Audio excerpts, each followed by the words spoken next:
Haibal kiram rahimakumullah. Selanjutnya yakni guru kita Samatul Ustad As-Sayyid Al-Habib Ad-Doktor Al-Habib Sagab bin Hasan bin Ahmad Baharun. Falyatafaddal mashkura. Sallu ala nabina Muhammadin.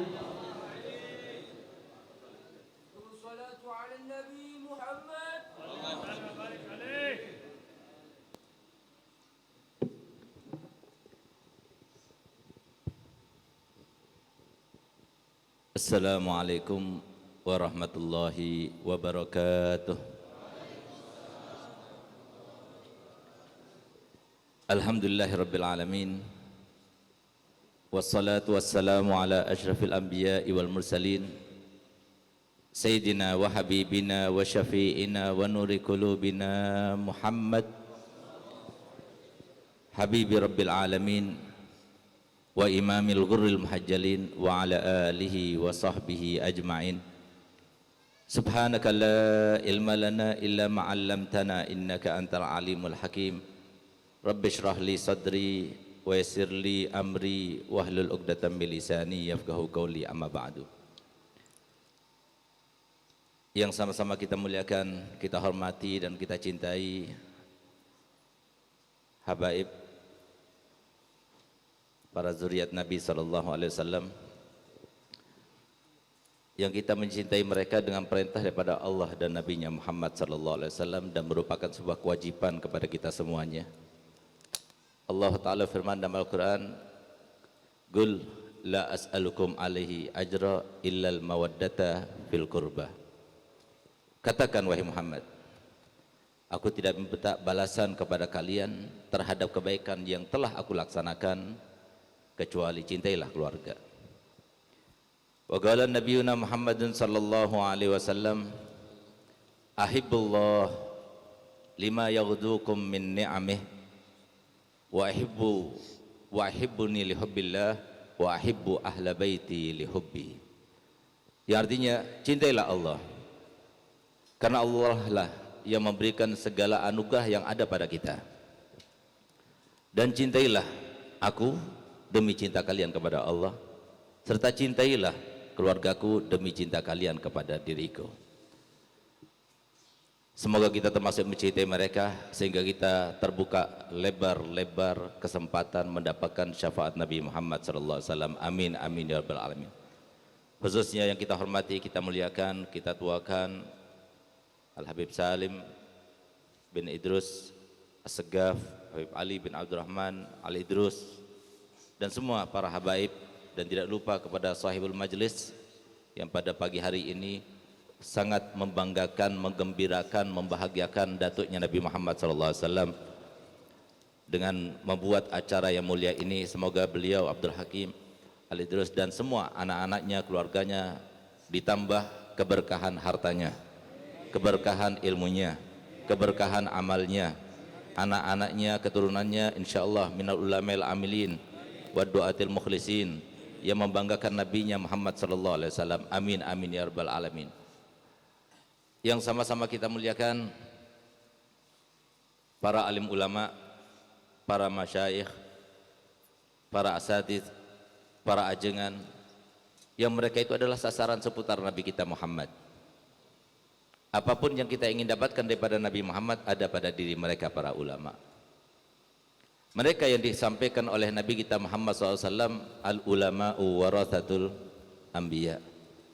Mereka pula lah yang dijadikan sebagai dasar sasaran Nabi terkait dengan mereka oleh Imam Ghazali di dalam hadis yang berbunyi, man zara aliman faka'annama zarani, wa man safaha aliman faka'annama safahani, wa man jalasa aliman faka'annama jalasani, wa man jalasani fid dunya kuntu lahu jalisan yaumal qiyamah.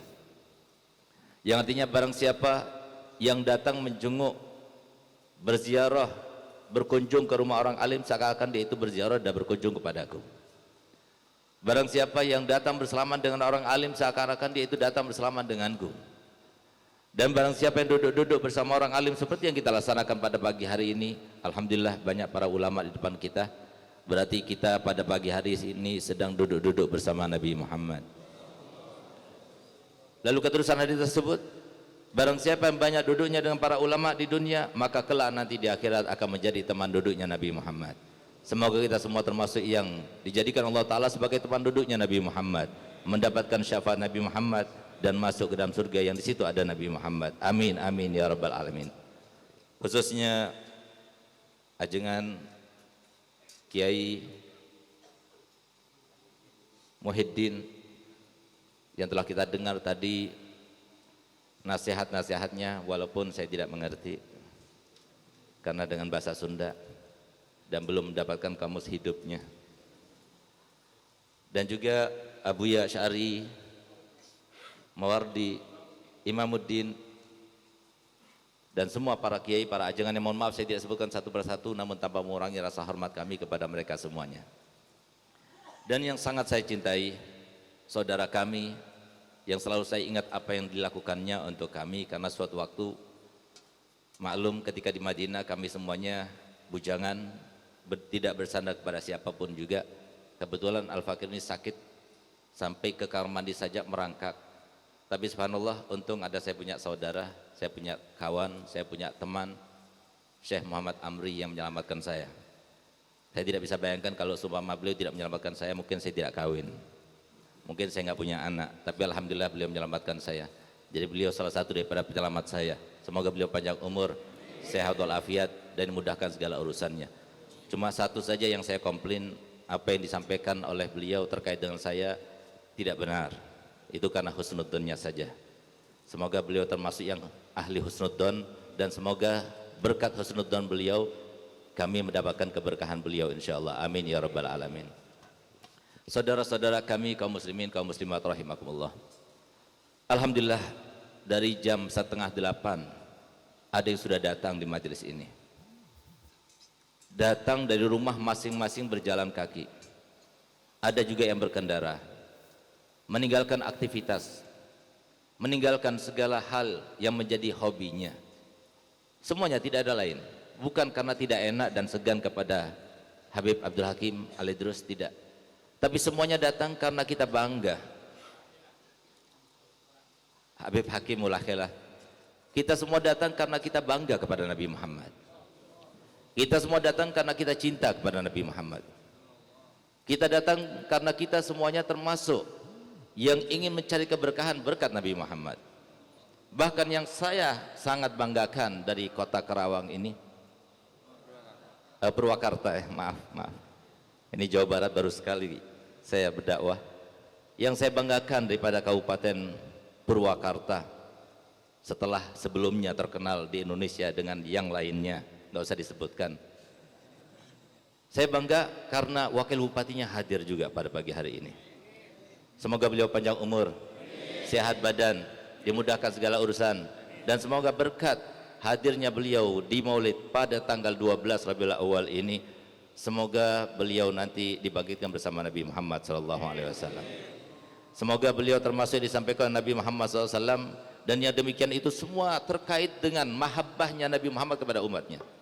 Siapapun yang terkait dengan kemanfaatan bagi umatnya, pasti, kata Habib Ali Habsyi Sayyibul Maulid, berada di dalam hati Nabi Muhammad. Termasuk para umara, di mana Nabi SAW bersabda, yaumun min imamin adil khairun lahu min ibadati sittina sanah. Satu hari saja daripada hari-hari para pejabat, asalkan adil amanah, itu lebih baik daripada beribadah selama 60 tahun lamanya. Semoga beliau termasuk mendapatkannya, dan semoga Kabupaten Purwakarta menjadi baldatun thayyibatun wa rabbun ghafur, dan semoga Kabupaten Purwakarta dijauhkan dari segala macam wabak, terutama corona. Semoga menyingkir daripada Jawa Barat, menyingkir bahkan dari Indonesia, insyaallah. Semoga tidak ada lagi insyaallah, berkat maulid Nabi Muhammad SAW. Amin amin ya rabbal alamin. Semuanya datang karena cinta. Akan tetapi cinta itu adalah sebuah pengakuan para hadirin. Cinta itu adalah sebuah ungkapan. Cinta itu adalah sebuah ucapan. Setiap orang bisa mengatakan, aku cinta kepadamu. Tapi apakah benar kita ini termasuk cinta pada Nabi Muhammad? Di mana cinta Nabi Muhammad SAW merupakan satu barometer yang paling utama daripada barometer keimanan dan ketakwaan kita. Satu barometer yang paling utama daripada kebahagiaan, sampainya harapan, tentramnya keluarga, keamanan dan kesentosaan yang kita dapatkan, semua barometernya di dalam cinta kepada Nabi Muhammad. Baik itu di dalam kehidupan di dunia yang cuma 60 tahun, 70 tahun, sampai di alam barzah nanti yang ketika kita berada di sendirian di dalam kuburan, atau bahkan nanti di kehidupan yang sangat panjang yang disampaikan oleh Nabi SAW, satu hari saja daripada hari akhirat itu sama seperti 1000 tahun di dunia. Barometernya adalah Nabi Muhammad. Kalau kita ingin tahu apa maksudnya barometer dan ukuran itu, mari kita dengar dan jangan kita lupakan, selalu kita ingat sampai kita meninggal dunia.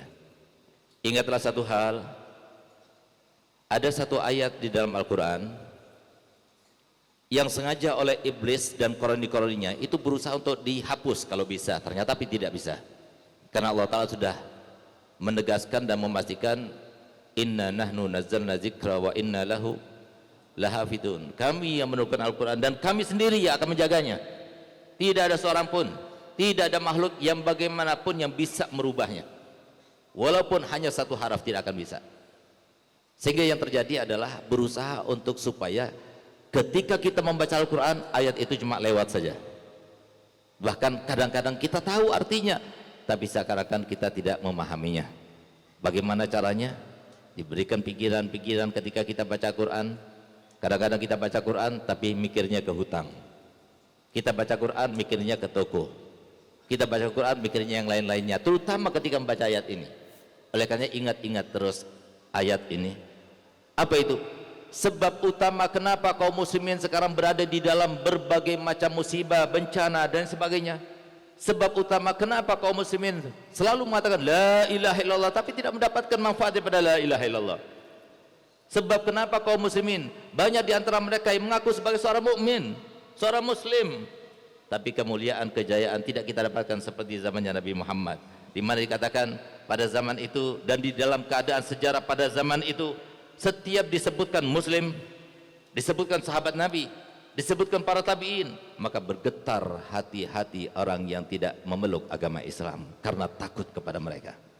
Tapi sekarang kebalikannya, kita dipermainkan, kita diperolok-olok. Bahkan ketika Nabi kita Muhammad SAW diejek pun, dihina pun, kadang-kadang tidak bergetar dalam hati kita. Dan terkata setelah negara-negara Arab memblokade dan sebagainya, tapi apa yang dilakukannya? Justru masjid-masjid mereka kaum muslimin ditutupnya, tambah menantang dan sebagainya. Kenapa? Kaum muslimin, jangan salahkan mereka. Kenapa mereka kuat? Kenapa mereka hebat? Kenapa mereka super power? Karena kaum muslimin. Kalau kita betul-betul ingat kepada ayat ini, tidak akan kita menjadi perolokan mereka, menjadi santapan mereka sebagaimana telah digambarkan oleh Nabi SAW bagaimana kaum muslimin di akhir zaman ini. Apa itu? Allah Ta'ala firman, wala takunu kallazina nasullaha fa'ansahum anfusahum. Janganlah kalian menjadi orang-orang yang lupa kepada Allah. Lupa kepada Allah berarti lupa kepada Nabi Muhammad. Masih mending alhamdulillah ada maulid. Coba kalau nggak ada maulid, bagaimana kita akan mengingat Nabi Muhammad? Bagaimana kalau tidak ada maulid? Bagaimana kita akan mengerti bahwasanya hidup ini mempunyai misi dan visi? Bagaimana kalau tidak ada maulid? Bagaimana kita akan mengerti bahwasanya kita mempunyai kewajiban-kewajiban yang banyak? Bagaimana kalau tidak ada maulid? Bagaimana kita akan mengerti bahwasanya kehidupan ini merupakan sebuah ujian, tidak ada kebahagiaan. Ujian untuk apa? Untuk supaya kita sukses nanti setelah kita meninggal. Bukan untuk di sini. Semuanya sebabnya karena kita lupa. Lupa kepada Allah, lupa kepada Nabi Muhammad. Alhamdulillah masih ada tradisi maulid sehingga kita masih ingat. Setiap bulan maulid kaum muslimin masih ingat. Setiap bulan maulid kita selalu teringat pada Muhammad, rindu kepada Muhammad. Padahal rindu saja nggak cukup, cinta saja tidak dibuktikan, apalagi tidak cukup. Kalau kita ingin lihat bagaimana cinta sesungguhnya, dengarkan apa yang disampaikan Nabi Muhammad. Apa yang harusnya kita lakukan untuk Nabi Muhammad, dengarkan apa yang disampaikan Nabi Muhammad. Suatu waktu di depan sahabat-sahabat yang besar, Di depan banyak sahabatnya yang berkumpul setelah sholat 5 waktu, beliau bersabda, wallahi la yu'minu ahadukum hatta akuna ahabba ilaihi min walidihi wa waladihi wan nasi ajmain. Demi Allah aku bersumpah, tidak beriman salah satu daripada kalian hingga aku Nabi Muhammad lebih kita cintai melebihi daripada orang tua kita, melebihi daripada anak-anak kita, melebihi daripada semua orang, lebih daripada istri, lebih daripada pejabat, lebih daripada siapapun. Dia orang kayakah, dia orang yang berusaha untuk memberikan kebaikan yang sebaik-baiknya kepada kita ataupun yang tidak. Kalau kita masih lebih cinta kepada mereka semuanya daripada Nabi Muhammad, berarti kita belum beriman.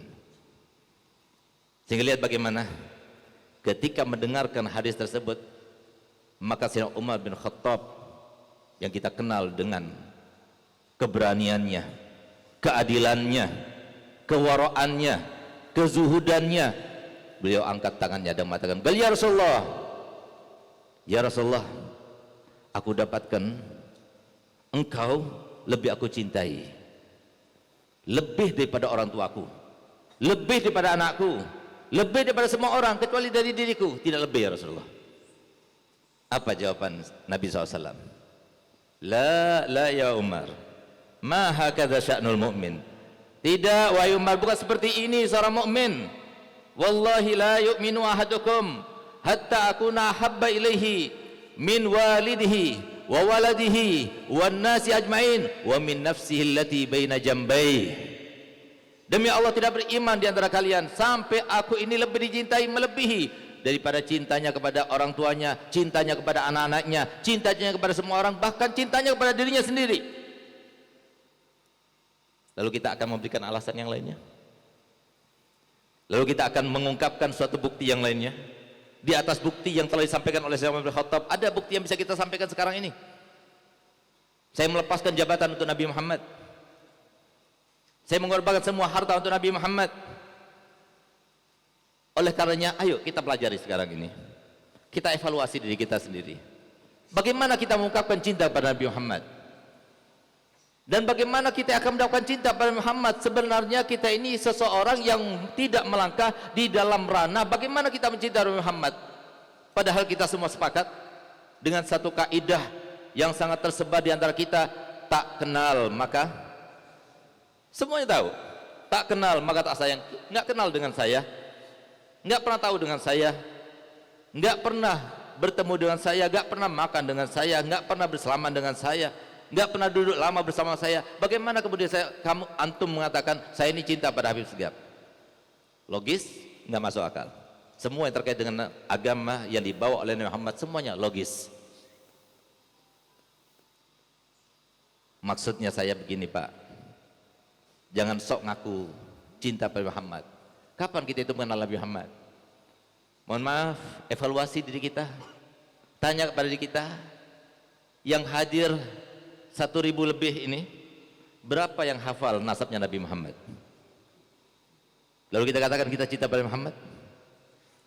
Mohon maaf, banyak di antara kita yang hadir sekarang ini yang semuanya kalau ditanya, antum semuanya cinta pada Muhammad, semuanya akan mengatakan aku cinta pada Muhammad.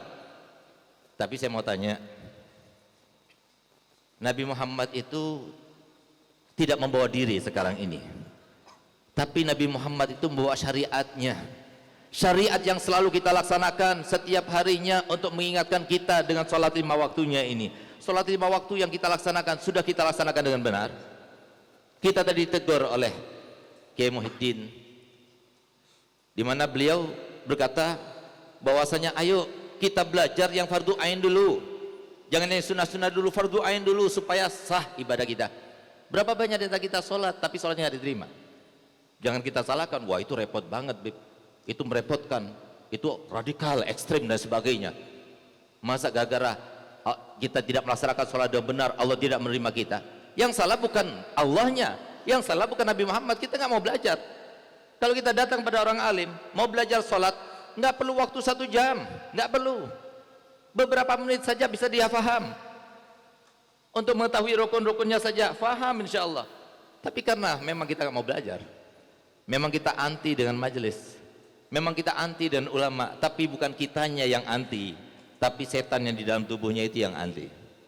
Yang sudah bersumpah ketika diturunkan dalam Al-Quran diabadikan, wa izzatika la'uwiyannahum ajmain. Demi kemuliaanmu ya Allah, aku akan jerumuskan mereka semuanya. Tidak akan aku biarkan mereka melakukan satu kebaikan pun. Itu sudah sumpah abadi daripada iblis. Nggak bakal dibiarkan. Sehingga kita lihat bagaimana kecondongan kita kepada ilmu yang terkait dengan Nabi Muhammad. Bagaimana kita akan mengatakan aku cinta pada Muhammad. Mungkin, mohon maaf, kita lebih cinta pada Bapak Jokowi daripada Nabi Muhammad. Setiap hari kesian Bapak Jokowi digibahin terus. Terkait dengan apapun Bapak Jokowi, wah, bisa jadi Bapak Jokowi kalau meninggal dunia itu diampuni semua dosanya. Kenapa? Karena saking banyaknya orang yang gibah beliau. Ini yang terjadi. Lebih tahu. Tapi Nabi Muhammad, siapa yang pertama kali menyusui Nabi Muhammad? Siapakah nama ibunya Nabi Muhammad? Siapakah nama putra putri-putrinya Nabi Muhammad? Apalagi bagaimana akhlaknya Nabi Muhammad. Kenapa mereka para aulia begitu rindu kepada Muhammad? Karena mereka tahu. Oleh karena itu, sebelum kita itu mengungkapkan bagaimana cara kita itu mengungkapkan cinta kita pada Muhammad, apakah benar sudah jalan kita? Bahwasanya kita sekarang ini sudah berada di dalam ranah yang benar, berada di dalam tahapan yang benar, berada di dalam sebuah teori yang benar untuk mendidik diri kita sebelum mendidik anak-anak kita. Kalau seumpama kita bertanya kepada antum semuanya, lebih baik mana teori pendidikan yang diberikan oleh Nabi Muhammad maupun yang diberikan oleh para cendekiawan, para pakar pendidikan yang ada sekarang ini? Jawabannya siapa? Nabi Muhammad. Tapi cuma jawab saja, tapi tidak diterapkan. Nabi Muhammad sudah diabadikan sifatnya dalam Al-Quran. Ma yatiku anil hawa in huwa illa wahyun yuha. Tidak pernah berucap dengan hawa nafsunya, tidak pernah. Semua yang disampaikan semuanya berdasar daripada wahyu Allah Subhanahu wa taala. Nabi Muhammad bersabda, di dalam teori pendidikan itu yang harus kita terapkan kepada putra putri kita adalah adibu auladakum ala hubbi nabiyikum. Didiklah anak-anak kalian untuk cinta kepada Nabi kita. Didiklah anak-anak kalian untuk senang, bahagia, merasa bangga dengan Nabi Muhammad SAW. Pernah kita ajarkan? Pernah kita ajarkan setiap harinya untuk kita itu mengenalkan anak-anak kita pada Nabi Muhammad? Mohon maaf, kita evaluasi. Kita cuci otak kita. Jangan mau kita menjadi seperti yang di dalam Al-Quran tersebut. Kita selalu lupa kepada Allah dan Nabi-Nya Muhammad SAW. Dan ini yang menjadi sebab utama kenapa sekarang banyak tuntutan, tapi ternyata kita tidak bisa mendapatkan solusi daripada tuntutan itu. Masing-masing dari kita banyak menuntut. Anak-anak sekarang nggak seperti anak-anak dulu, pada durhaka kepada orang tuanya. Istri-istri sekarang bukan seperti istri-istri yang dulu. Suami-suami sekarang bukan seperti suami-suami yang dulu. Semua menuntut. Sekarang pertanyaannya adalah kapan suami-suami itu belajar untuk menjadi suami seperti Nabi Muhammad? Kapan anak-anak itu belajar untuk menjadi anak-anak seperti himbauan Nabi Muhammad? Kapan seorang istri itu belajar untuk menjadi istri-istri seperti istri-istrinya Nabi Muhammad? Ayo kita ingat bagaimana istrinya Nabi Muhammad. Barangkali pada hari ini tanggal 12 yang insya Allah rohaniyah Nabi SAW bersama kita pada hari ini, bangga dengan kita, cinta kepada kita, memuliakan kita, dan kita berada di dalam hatinya insya Allah. Amin ya rabbal alamin. Nabi Muhammad dan Sayyidatuna Khadijah adalah dua perumpamaan yang sangat serasi, saling melengkapi. Hidupnya bukan dengan tujuan yang bukan, tapi sesuai dengan misi dan visi. Sayyidatuna Khadijah seorang wanita karir. Gelar, semua gelar pada zamannya ada pada dirinya. Cantik, nasab mulia, kaya raya. Bahkan di dalam sejarah disebutkan bahwasanya kalau kita melihat kekayaan orang Makkah, separuhnya kekayaan orang Makkah semuanya tidak sebanding dengan kekayaan satu orang Sayyidatuna Khadijah. Mempunyai 11 tempat perniagaan yang terbesar di Makkah. Perwakilan di mana-mana itu dimiliki oleh seorang wanita, Sayyidatuna Khadijah. Tapi lihat, Apa yang terjadi ketika beliau itu melaksanakan perkawinan dengan Nabi kita Muhammad sallallahu alaihi wasallam? Pada saat itu beliau masih belum diangkat sebagai utusan dan nabinya. Sayyidah Khadijah setelah akad nikah pertama kali berjumpa dengan Nabi Muhammad, apa yang beliau katakan? Wahai Muhammad, kini engkau telah menjadi suamiku, dan mulai hari ini hartaku ini adalah semua hartamu, dan aku adalah budak perempuanmu. Saya mau bertanya, Pak, di Purwakarta ada nggak istrinya yang berkata begini ketika akad nikah?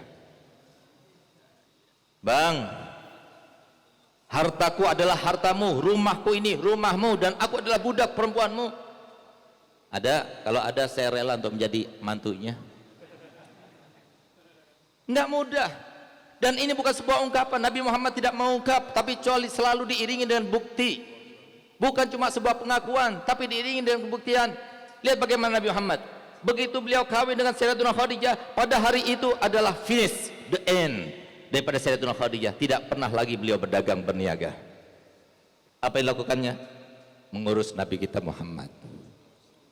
Sampai-sampai Nabi kita Muhammad dari bangganya dan cintanya kepada Sayyidatuna Khadijah, beliau katakan, demi Allah saya bersumpah, tidak pernah aku melihat daripada kata-kata, ucapan, tindakan yang tidak mengenakan, yang membuat aku galau pikirannya dari Sayyidatuna Khadijah. Demi Allah aku bersumpah, tidak pernah aku menginginkan sesuatu dilakukan oleh Sayyidatuna Khadijah kecuali sebelum aku ungkapkan, sebelum aku perintahkan, beliau sudah melakukannya dulu untukku. Pertanyaannya adalah, apa yang diakui oleh Sayyidatuna Khadijah itu benar tidak?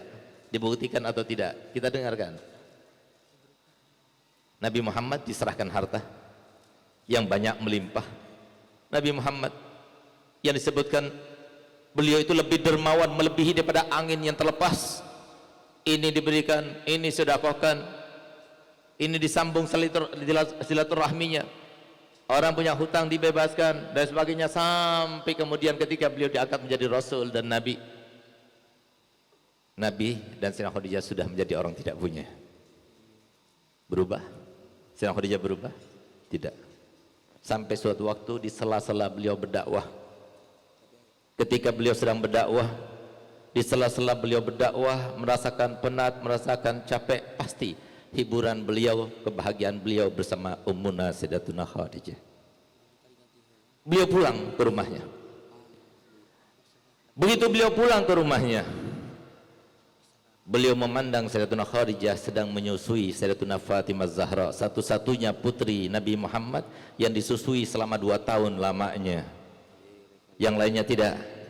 Sehingga ketika ditanya, kenapa wahai Khadijah engkau menyusui putrimu Fatimah melebihi daripada batasan-batasan putri-putrimu yang lainnya? Bal iya, aku menyusuinya sampai 2 tahun dan tidak aku biarkan kepada yang lainnya, karena dialah putriku yang paling mirip dengan ayahnya. Apa yang lakukannya? Ketika Nabi Muhammad melihat Sayyidah Fatimah sedang menyusu kepada Sayyidah Khadijah, tiba-tiba Nabi SAW melihat suatu pemandangan yang sangat mengenaskan dan memiriskan hatinya. Meneteslah air mata Nabi Muhammad memandang pemandangan tersebut. Tapi kemudian Nabi SAW tidur di pangkuan Sayyidah Khadijah setelah selesai Sayyidah Fatimah disusuinya seperti biasanya.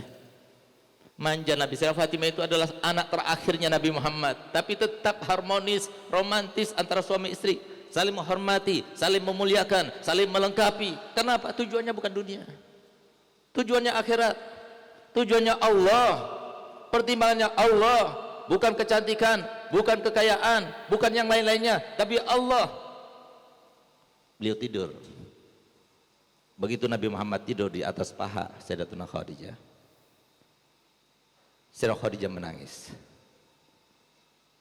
Meneteslah air mata Sayyidatuna Khadijah, jatuh mengenai pipinya Nabi Muhammad, sehingga Nabi bangun melihat Sayyidatuna Khadijah menangis. Beliau tertegun dan dia berkata, wahai Khadijah, apakah kau menangis karena aku menyesal telah mengawini aku?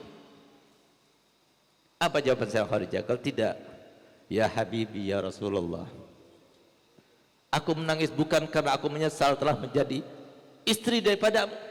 Tapi aku menangis. Dulu aku punya harta, aku bisa membantumu dengan hartaku. Sekarang aku sudah tidak punya apa-apa. Aku menangis karena aku sedih, karena aku tidak bisa membantumu lagi dalam perjuanganmu ini. Kalau aku menyesal seperti yang kau katakan, dengarkan baik-baik kata-kataku. Demi Allah, wahai Rasulullah, kalau seumpama aku meninggal dunia nanti, sementara engkau masih membutuhkan upah, membutuhkan ongkos, membutuhkan uang untuk operasional daripada dakwahmu, galilah kuburanku, ambillah tulang belulangku, juallah ke pasar, rakitlah seperti sampan, kemudian juallah ke pasar, harga daripada penjualannya gunakan untuk dakwahmu. Adakah di antara kita seperti itu? Sayyidah Khadijah. Dan Sayyidah Khadijah demikian bukan hanya di masa hidupnya, tapi sampai akhir umurnya, di mana beliau di sela-sela dakwah beliau selalu sempatkan untuk melihat Sayyidah Khadijah pada saat akhir-akhir umurnya yang dalam keadaan sakit. Tapi sebagaimana sumpahnya Nabi Muhammad, tidak pernah menunjukkan suatu keadaan, suatu ucapan, suatu tindakan yang membuat Nabi SAW sedih karenanya, tidak pernah sama sekali seumur hidupnya. Sehingga permintaan Sayyidah Khadijah yang disampaikan oleh putrinya Sayyidah Fatimah kepada Nabi Muhammad, yang ketika mendengar ucapan dan permintaan itu, Nabi Muhammad menangis karenanya. Apa permintaan Sayyidah Khadijah? Wahai putriku Fatimah, maukah engkau mendengarkan permintaanku? Gal iya. Kenapa Sayyidah Fatimah itu disodorkan pertanyaan semacam ini? Karena ketika Sayyidatuna Khadijah pada akhir umurnya, beliau sudah tidak kuat lagi untuk bergerak dan menggerakkan badannya. Bersamanya Sayyidah Fatimah dan Ummu Kulsum. Di saat itulah Sayyidah Khadijah meneteskan air mata, satu tetesan demi satu tetesan. Sehingga Sayyidah Fatimah berkata, ya Ummah, engkau merasakan sakit, engkau merasakan sesak, engkau merasakan sesuatu yang tidak enak di badanmu? Gal tidak. Aku menangis bukan karena itu. Aku menangis karena sedih sebentar lagi aku meninggalkan ayahmu. Terpikirkan selalu dalam pikiran, siapa akan membantunya untuk mencucikan bajunya? Siapa akan membantunya untuk merawatnya? Siapa akan membantunya untuk membuatkan masakan dan makanannya? Oleh karenanya, Sayyidah Fatimah ketika disodorkan pertanyaan, maukah engkau mengabulkan permintaanku? Gal iya wahai ibu, aku minta gantikan posisiku untuk ayahmu. Sampai beliau meminta setelah meninggalnya pun Sayyidah Khadijah ingin menyenangkan baginda Rasul Muhammad SAW. Sehingga kemudian Sayyidah Fatimah mengatakan, gal iya, siap. Sehingga pantas kalau Nabi Muhammad berkata kepada Sayyidah Fatimah, Ummu Abiha, ibu daripada ayahnya sendiri. Kenapa? Beliau benar-benar merawat Nabi Muhammad SAW. Permintaan kedua apa? Sampaikan kepada ayahmu, kalau beliau sudi, kalau beliau mau, kalau beliau ridha, aku minta jubah yang digunakannya untuk kain kafanku ketika aku dikubur nanti. Sehingga Nabi Muhammad ketika mendengar permintaan tersebut menangis. Kenapa menangis Nabi Muhammad? Sayyidah Khadijah tidak pernah meminta kepada Nabi Muhammad. Semasa hidupnya tidak pernah meminta, dan setelah meninggalnya pun ternyata yang diminta adalah bajunya yang tidak berharga, yang banyak tembelannya. Baju yang dipakainya itu yang diinginkan oleh Sayyidah Khadijah untuk dijadikan kafan di dalam kuburnya. Itulah Sayyidah Khadijah. Sehingga lihat bagaimana Nabi Muhammad di sela-sela dakwahnya, beliau kepikiran istrinya tercinta. Sehingga beliau pulang ke rumahnya, ingin mengetahui bagaimana keadaan istrinya. Sementara Sayyidah Khadijah berkeluh kesah dengan Sayyidah Fatimah pada saat itu, seperti yang saya ceritakan tadi. Mengangkat badannya sudah tidak kuat, tersenyum pun sudah tidak kuat. Di saat itulah ketika terdengar suatu ketukan, suara ketukan yang setiap hari ketukan, tetap dengan ketukan semacam itu. Akhlaknya Nabi Muhammad kepada keluarga Nabi Muhammad, keluarganya sendiri, rumahnya sendiri, istrinya sendiri, anak-anaknya sendiri, tapi beliau dengan akhlaknya dia tidak mau membuat kaget keluarganya. Dengan ketukan yang sangat pelan beliau mengetuk, sehingga begitu terdengar suara ketukan tersebut, langsung Sayyidah Khadijah mengatakan, ayahmu datang, bangkitkan aku, bangunkan aku, bangunkan. Sayyidah Khadijah enggak kuat, tapi kemudian oleh Sayyidah Fatimah dibangunkan, kemudian disandarkan kepada lututnya, sehingga seakan-akan beliau itu duduk. Dan ketika Nabi Muhammad datang, maka Sayyidah Khadijah memaksakan diri, wajahnya tersenyum kepada Nabi Muhammad. Disanggahnya oleh Nabi Muhammad, Sayyidah Khadijah dalam keadaan sehat, sudah enakan. Sehingga apa yang dilakukan Nabi Muhammad? Kalau begitu aku akan teruskan dakwahku. Dia keluar lagi. Begitu beliau keluar, tiba-tiba Sayyidah Fatimah menyusulnya, Abah, ibu sudah meninggal dunia. Sampai akhir umurnya tidak mau memberikan galau Nabi Muhammad SAW. Dikorbankan hartanya, dikorbankan kesenangannya, dikorbankan kebahagiaannya, semuanya karena cinta pada Nabi Muhammad. Itu ungkapan cinta. Kita lihat bagaimana ungkapan cinta dari Sayyidina Abu Bakar Siddiq, yang suatu waktu beliau, Nabi Muhammad bersabda bahwasanya setiap orang yang mempunyai kebaikan kepadaku, aku sudah balas, kecuali satu, Abu Bakar Siddiq, aku tidak bisa membalasnya. Sayyidina Abu Bakar adalah sahabat Nabi yang paling lama persahabatannya dengan Nabi Muhammad.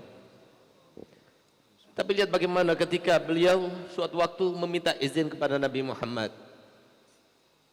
Ketika beliau itu sedang duduk bersama Muhammad, lama-kelamaan akhirnya perutnya itu karena kelaparan, dan sering mereka bertiga kelaparan, Sayyidina Muhammad, Sayyidina Abu Bakar, dan Sayyidina Umar bin Khattab. Maka kemudian Sayyidina Abu Bakar meminta izin kepada Nabi Muhammad, "Ya Rasulullah, izinkan aku untuk pulang ke rumah untuk sekedar mengisi dan mengganjal perutku." Silakan wahai Abu Bakar. Pulanglah beliau. Ketika beliau sampai di rumahnya, santapan sudah disediakan di piringnya, maka Sayyidina Abu Bakar akan menyantapnya. Tidak sampai ke mulutnya, beliau kembalikan santapan itu. Kenapa? Terpikirkan olehnya Nabi Muhammad. Dia tinggalkan. Istri yang mengatakan, engkau belum makan, engkau pulang untuk makan, engkau belum makan walaupun satu suap. Kalau tidak, aku rindu kepada Nabi Muhammad, aku memberikan Nabi Muhammad. Sehingga beliau cepat kembali, sehingga Nabi Muhammad berkata kepada Abu Bakar, "Ya Abu Bakar, aku tidak pernah melihat seseorang yang pulang ke rumahnya untuk menuntaskan hajatnya lebih cepat daripada kamu." Apa Abu Bakar? "Iya Rasulullah, aku tadi sedang makan, ketika aku akan memasukkan suapan makananku, terbayang-bayang wajahmu di mataku ya Rasulullah, sehingga timbul rasa kerinduan yang luar biasa. Demi Allah, kalau seumpama saya teruskan, tidak aku tinggalkan saat itu juga, aku bisa gila karenanya Rasulullah."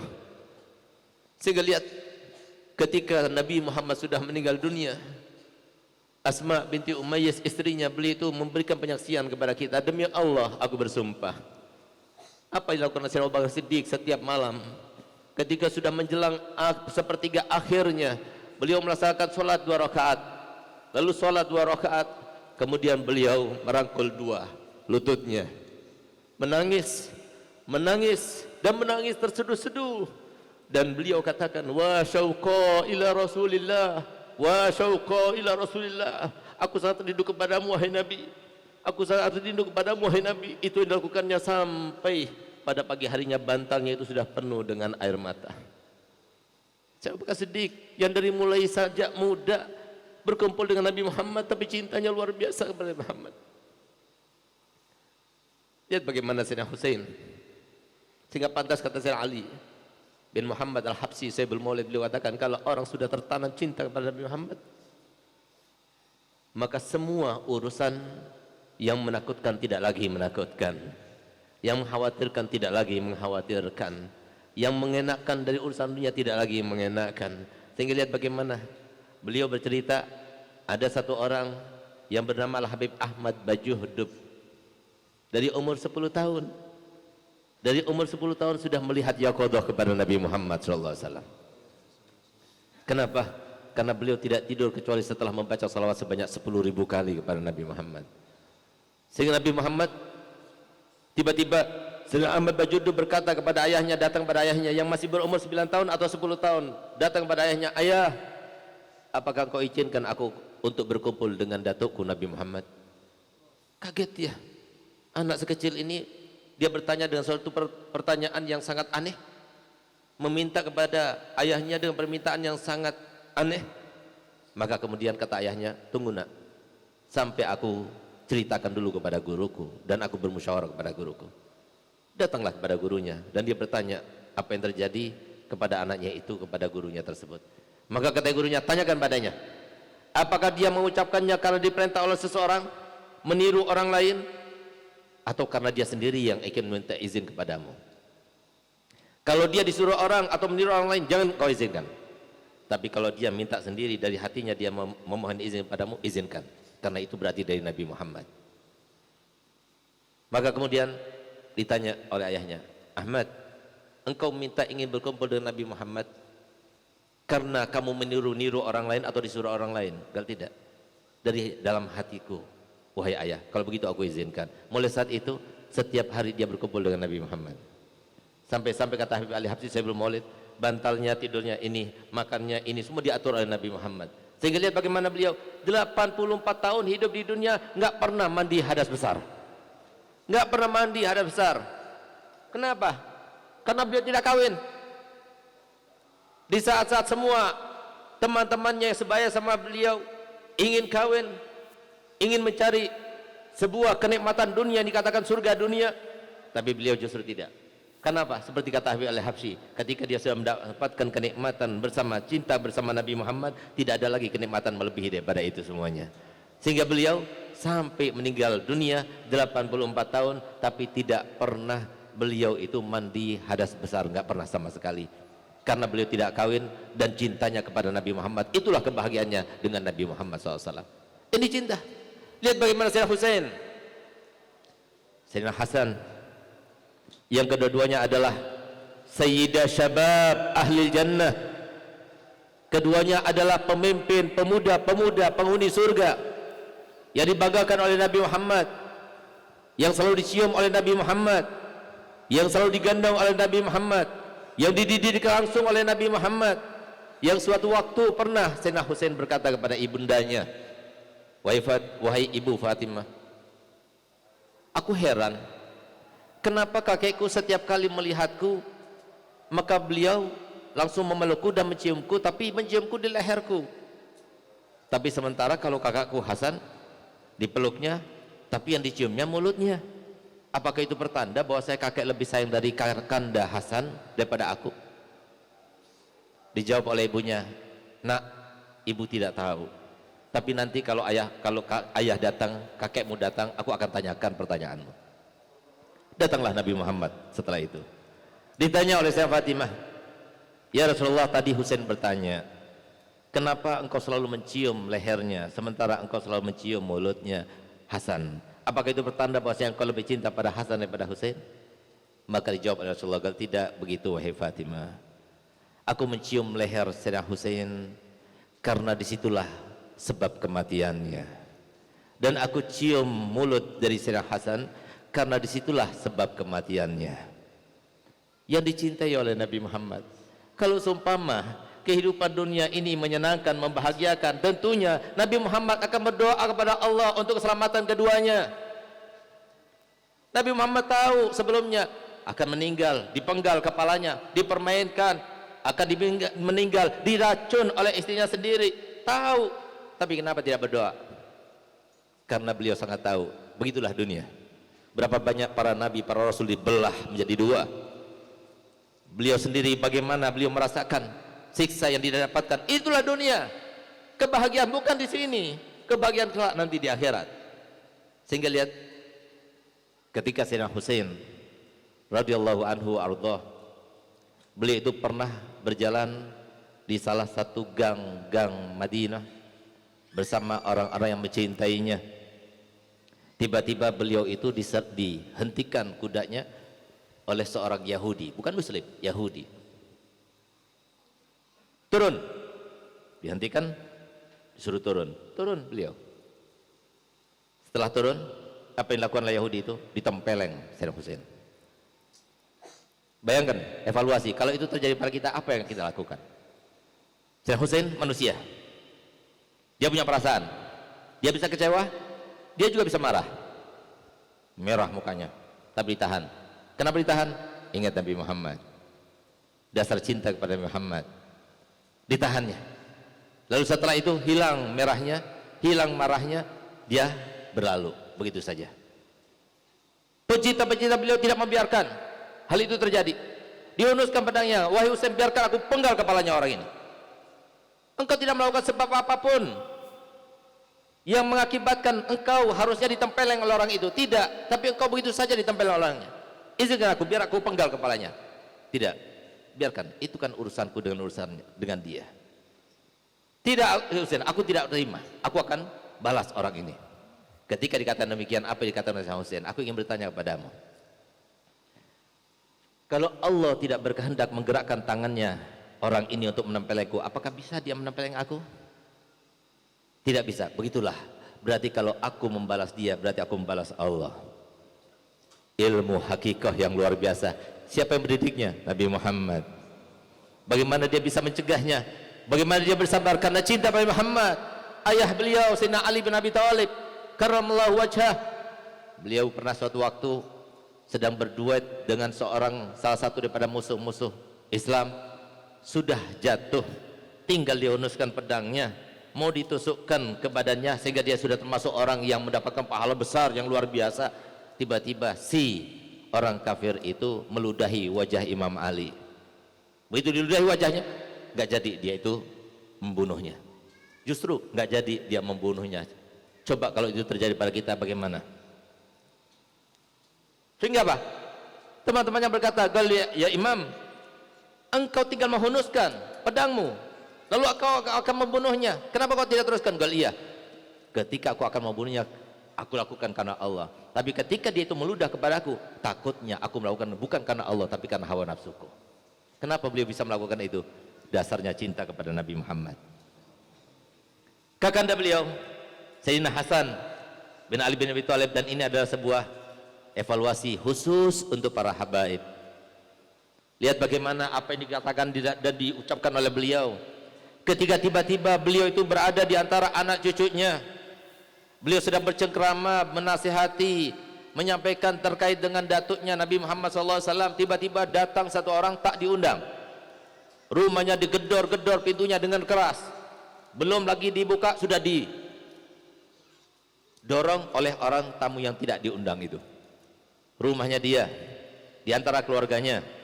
Tiba-tiba orang itu datang, kemudian mengejek-ngejek, mencela-cela, mencaci maki Sayyidina Hasan di rumahnya sendiri. Engkau begini, engkau ngaku cucu Nabi, engkau begini, habis. Tapi apa yang dilakukan oleh Sayyidina Hasan? Senyum, senyum dan senyum. Tidak lebih daripada itu, seperti yang dilakukan oleh datuknya Nabi Muhammad ketika diludahi oleh seorang Yahudi yang disewa oleh Abi Jahal. Senyum, senyum dan senyum. Begitu selesai dia pergi untuk apa? Mengamalkan seperti yang disampaikan dalam Al-Quran. Wa idza khatabahumul jahiluna qalu salama. Begitu pergi, anak cucunya kemudian berkata dan menuntut, komplain semuanya kepada datuknya Sayyidina Hasan.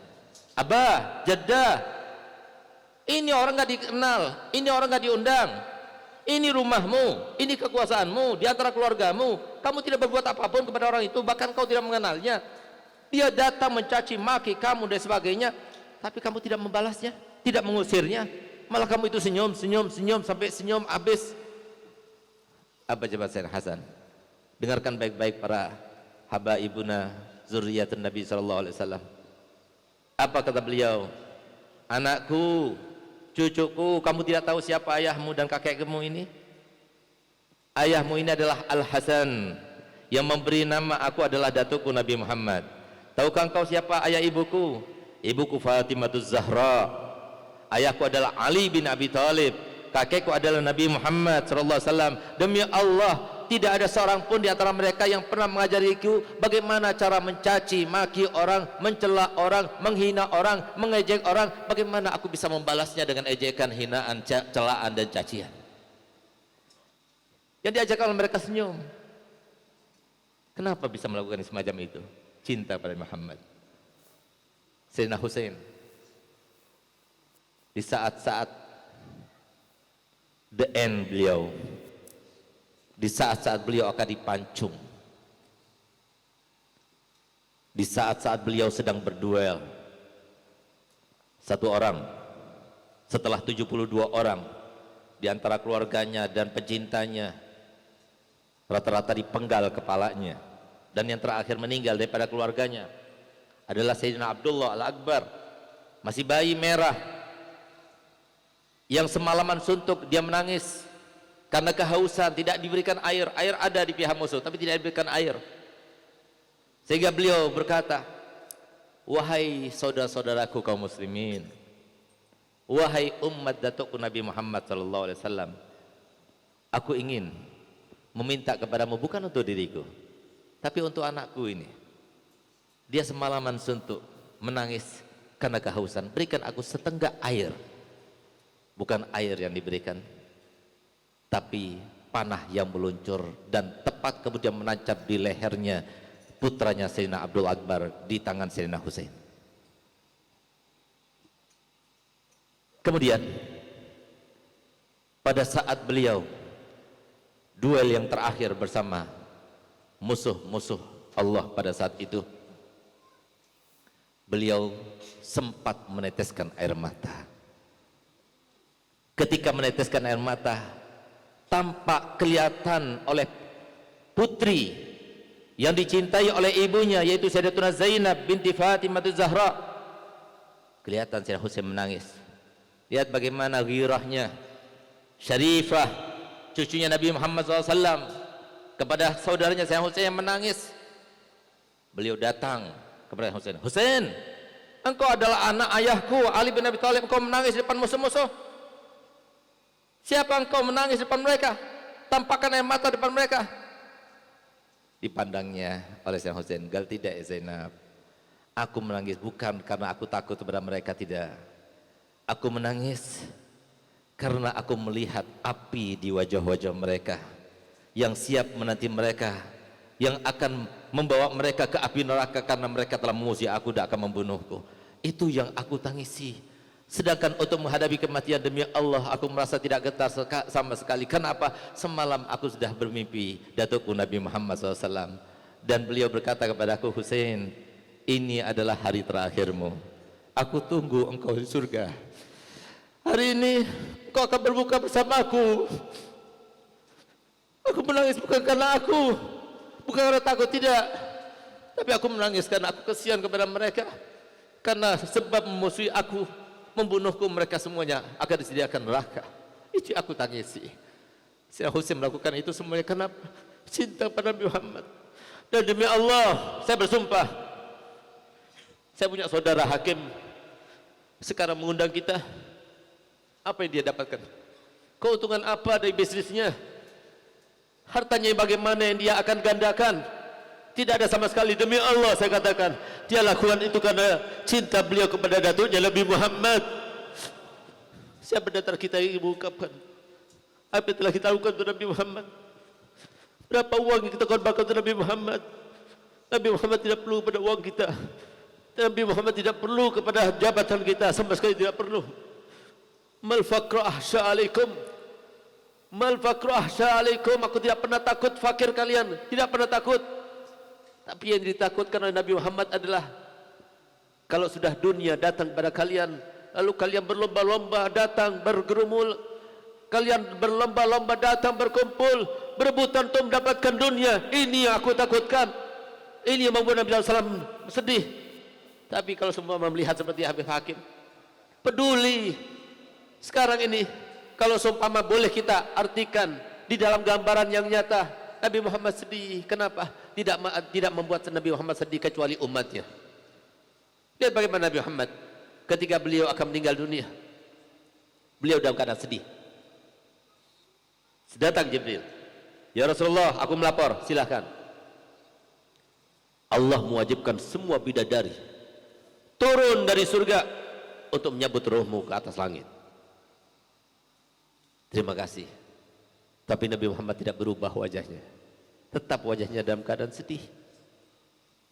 Kemudian datang lagi malaikat Jibril, ya Rasulullah, barusan saja aku diperintahkan untuk datang kepadamu oleh Allah Ta'ala untuk menyampaikan bahwasanya semua surga diperintahkan untuk berhias dan pintunya semuanya dibuka untuk menyambut rohmu. Nabi Muhammad juga responnya tidak sama dengan yang pertama, tidak beda. Tetap wajahnya itu murung. Sehingga saya Jibril berkata, ya Rasulullah, engkau tadi kan sudah dikasih pilihan antara engkau tetap di dunia atau engkau akan berpindah kepada Allah. Engkau telah memilih sendiri, aku berpindah kepada Allah. Kenapa engkau sedih? Apa jawaban beliau? Bagaimana aku tidak sedih wahai Jibril? Aku sebentar lagi akan meninggalkan umatku. Sampai sekarang aku tidak mendapatkan kabar gembira terkait dengan umatku. Sampai akhir-akhir umurnya pun kita dipikirkan. Lihat bagaimana sumpahnya Nabi Muhammad ketika turun sebuah ayat yang sangat menggembirakan Nabi Muhammad. Nabi Muhammad tidak pernah bergembira kecuali untuk umatnya. Di saat itu Nabi Muhammad sangat gembira, bahagia, tersenyum simpul. Kenapa? Karena Allah menurunkan ayat surat Ad-Duha. Di antaranya adalah wala sawfa yu'tika rabbuka fatardo, dan pasti kami akan berikan permintaan-permintaanmu sampai engkau benar-benar ridho. Di saat itulah kemudian beliau berkata, demi Allah aku bersumpah, wallahi inilah arda wahidan min ummati finnar. Demi Allah aku tidak ridho satu saja daripada umatku di neraka, aku tidak ridho. Ini yang membuat Nabi Muhammad sedih kepada kita sekarang ini, Pak. Habib Ali Habsyi pernah bertanya begini, tahukah kalian kapan saatnya Nabi Muhammad lebih banyak diimpikan oleh umatnya? Dan sekarang saya tanya, kapan saatnya Nabi Muhammad lebih banyak diimpikan oleh umatnya? Zamannya Habib Ali Habsyi, zamannya Habib Abdullah Haddad, zamannya sahabat Nabi, zamannya tabi'in, atau zamannya siapa? Pada abad yang keberapa? Jawabannya adalah abad ini. Sekarang ini yang paling banyak umatnya bermimpi Nabi Muhammad. Kenapa? Kenapa paling banyak bermimpi Nabi Muhammad? Karena Nabi Muhammad dari saking rahmatnya, syafaqahnya, begitu jauhnya umatnya daripada pengaruhnya Nabi Muhammad sekarang ini. Banyak di antara mereka yang lebih peduli dengan pendidikan anaknya dan pendidikan-pendidikan yang lain. Ia tidak mengenalkan pada Nabi Muhammad. Sehingga pada Nabi Muhammad takut, sebagaimana disampaikan, perumpamaanku dengan kalian, umatku, sama seperti orang yang menyalakan api unggun. Ketika sudah nyala api unggun, apa yang terjadi? Binatang-binatang, serangga yang kecil-kecil itu datang. Disangkanya api itu adalah kenikmatan. Dia datang kebakar, dia datang kebakar. Itulah perumpamaan aku dengan kalian. Kalian nyangka ini adalah api itu sebuah kenikmatan. Tidak. Dunia bukan sebuah kenikmatan. Jabatan bukan sebuah kenikmatan.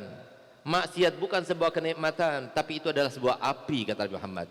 Fa'ana akhizun bihujazikum wa antum tuflituna min yadi. Aku ini bukan hanya mengajak kalian, aku ini bukan hanya menarik kalian, bahkan ditarik hujaz. Hujaz itu dari sini. Sebuah tarikan yang paling halus ditarik oleh Nabi Muhammad kita semuanya. Jangan itu api neraka itu. Itu api neraka akan memisahkan aku denganmu. Aku mencintaimu. Jangan. Aku enggak mau pisah denganmu. Sini. Itu yang dilakukan oleh Nabi Muhammad kepada kita semuanya. Wa antum tuflituna min yadi. Kamu berusaha ingin lepas daripada tanganku. Ini yang terjadi sekarang. Jangan salah dua kali, Pak. Kalau bapak-bapak tidak sayang kepada anaknya, ketahuilah demi Allah Nabi Muhammad sayang kepada anak-anak bapak. Bagaimana akan selamat, Pak? Kita sendiri sudah tahu, Pak.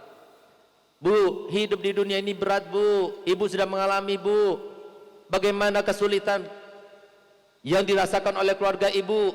Bagaimana kesengsaraan yang selama ini sudah dirasakan oleh para bapak-bapak dan ibu-ibu di rumah-rumah masing-masing. Kesulitan ekonomi, kesulitan kesehatan, apalagi seperti sekarang dan sebagainya. Ada saja masalah dari tetangga, dari keluarga, terkait dengan harta warisan, permusuhan, di sana sini sebagainya. Kita sudah tahu, Pak, itu semuanya ujian dari Allah. Untuk apa? Untuk kita respon, harus direspon. Untuk kita respon dan harus direspon.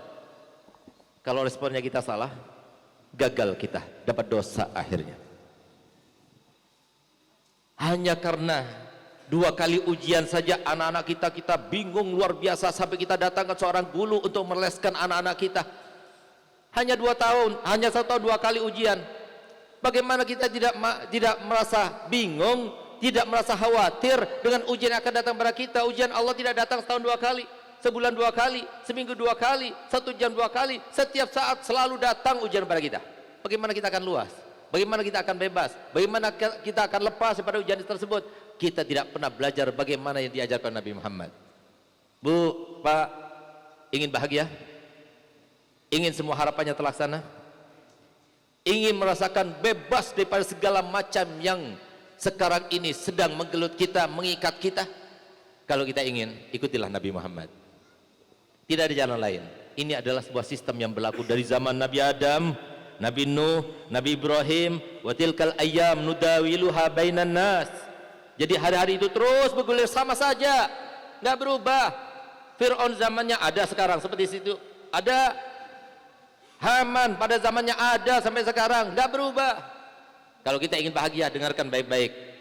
Kalau kita ingin bahagia, kata Nabi, Allah Ta'ala firman dalam Al-Quran, man amila solihan min zakarin aw unsa wa huwa mu'minun falanuhyiyannahu hayatan thayyibah. Kalau kita ingin bahagia, beramal soleh dan beriman. Dan tidak mungkin kita beramal soleh dan beriman tanpa kita mempelajari ilmunya Nabi Muhammad. Silahkan Pak, cari gelar setinggi-tingginya, cari pendidikan seluas-luasnya, tapi jangan lupakan pendidikan Nabi Muhammad. Masukkan anak kita dan pendidikan umum, tapi jangan lupa nanti setelah mereka pulang siang hari masukkan di madrasah-madrasah diniyah. Pondok-pondok pesantren sekarang ada yang ijazahnya banyak semua, bahkan kebanyakan pondok sekarang sudah ada ijazahnya.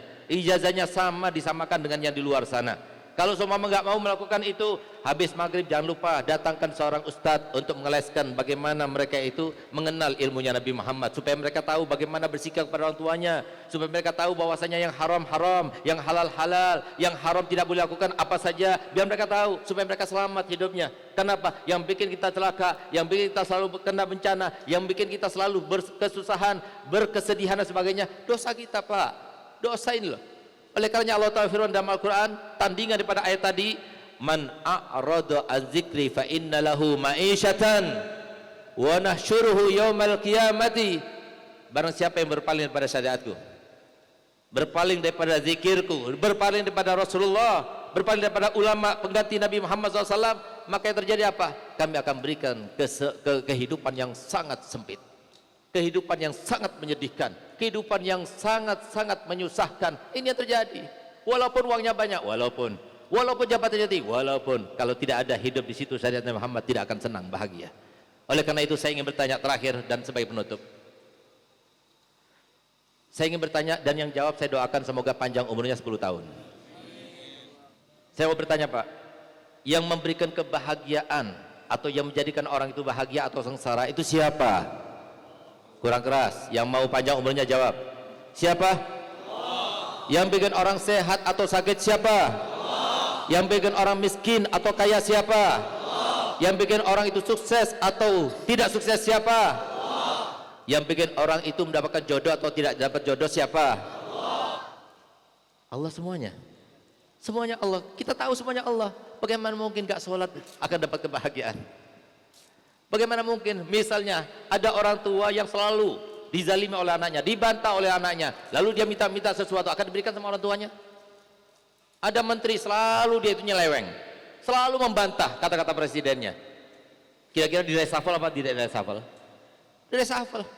Atau minta sesuatu, minta jatah satu lagi Pak Presiden, sudah dia membantah mau dikasih jatah lagi. Ini yang terjadi. Begitu pula Allah Ta'ala, bagaimana mungkin kita nggak sholat, kita nggak berakhlak mulia, kita nggak mengingat Nabi Muhammad, kita tidak mengajarkan apa yang harusnya diajarkan di rumah kita, sunnah-sunnah Nabi kita tinggalkan, lalu kita akan mendapatkan kebahagiaan. Dari mana kebahagiaan datang? Silahkan tanya orang yang kaya raya, bahagia mereka? Bahagia itu di sini tempatnya. Bahagia itu rasa, bukan sebuah nominal, bukan sebuah finansial, bukan, tapi rasa. Bahagia itu hanya milik orang-orang dekat pada Allah. Sudah kita dengarkan bagaimana Allah Ta'ala firman, ala bizikrillah tatma'innul qulub. Hanya dengan zikir Allah akan tenang hati. Tenang itu adalah kebahagiaan. Kebahagiaan paling utama itu adalah ketenangan. Uang banyak enggak tenang, apa gunanya? Sehat badannya enggak tenang, apa gunanya? Kita minta pada Allah Ta'ala semoga dengan kita semuanya pada hari ini datang semuanya dengan dasar cinta pada Nabi Muhammad. Semoga kita dicintai oleh Nabi Muhammad, semoga kita dibanggakan oleh Nabi Muhammad, semoga kita dimuliakan karena Nabi Muhammad, semoga kita diakui sebagai umatnya Nabi Muhammad. Ya Allah, jangan Engkau haramkan kami untuk memandang wajah Nabi Muhammad 2 kali ya Allah. Di dunia kami tidak bisa memandangnya, jangan sampai di akhirat kami tidak bisa memandangnya ya Allah.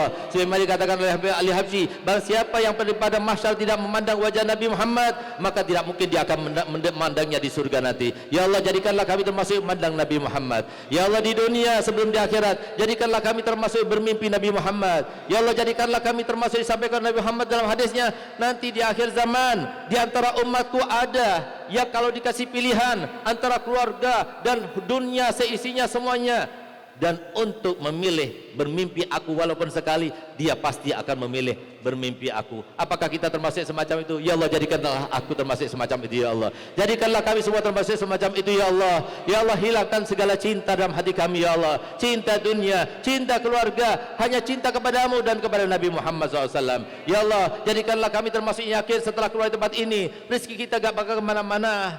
Apa yang akan kita dapatkan pada dunia gak bakal kemana-mana. Semuanya sudah ditanggung dan dituliskan Allah Ta'ala sesuai dengan apa yang disampaikan Nabi Muhammad. 40 hari, 120 hari kita berada di dalam perut ibu kita, sudah ditentukan semua rezeki kita sampai kita meninggal dunia, jabatan kita sampai meninggal dunia, urusan kita. Ya Allah, jadikanlah kami termasuk yang yakin semacam itu ya Allah. Jadikanlah kami termasuk yang yakin bahwasanya kebahagiaan yang sangat-sangat kita idamkan hanya dengan wasilah syariatnya Nabi Muhammad. Ya Allah, jadikanlah kami yang termasuk yakin bahwasanya kalau kita ingin anak-anak kita selamat, bahagia, jadikanlah anak-anak kita termasuk orang-orang yang juga mendapatkan asupan daripada pendidikan Nabi Muhammad. Ya Allah, selamatkanlah anak-anak kami, selamatkanlah keturunan kami, selamatkanlah kaum muslimin semuanya ya Allah. Berkat Nabi Muhammad, berkat hari yang mulia ini ya Allah, selamatkanlah negara kami ya Allah. Kami cinta kepada negeri ini ya Allah. Selamatkanlah para pemimpin-pemimpin kami ya Allah. Berikan kekuatan kepada pemimpin-pemimpin kami ya Allah untuk merubah Indonesia menjadi baldatun thayyibatun wa rabbun ghafur. Ya Allah, berikan kami kepastian.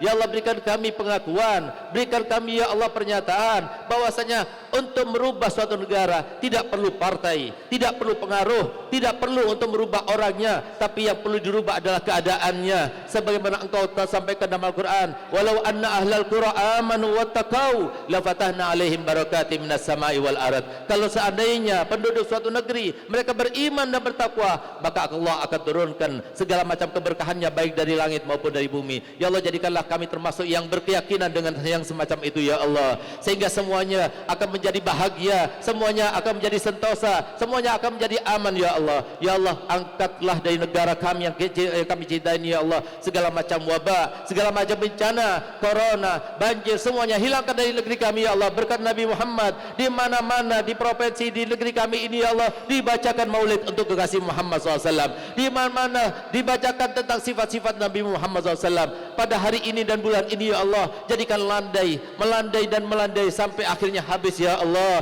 Berkatnya Nabi Muhammad SAW. Rabbana atina fid dunya hasanah wa fil akhirati hasanah wa qina adzabannar. Wa sallallahu ala sayyidina Muhammadin wa ala alihi wasallam. Walhamdulillahirabbil alamin. Kurang lebihnya saya mohon maaf.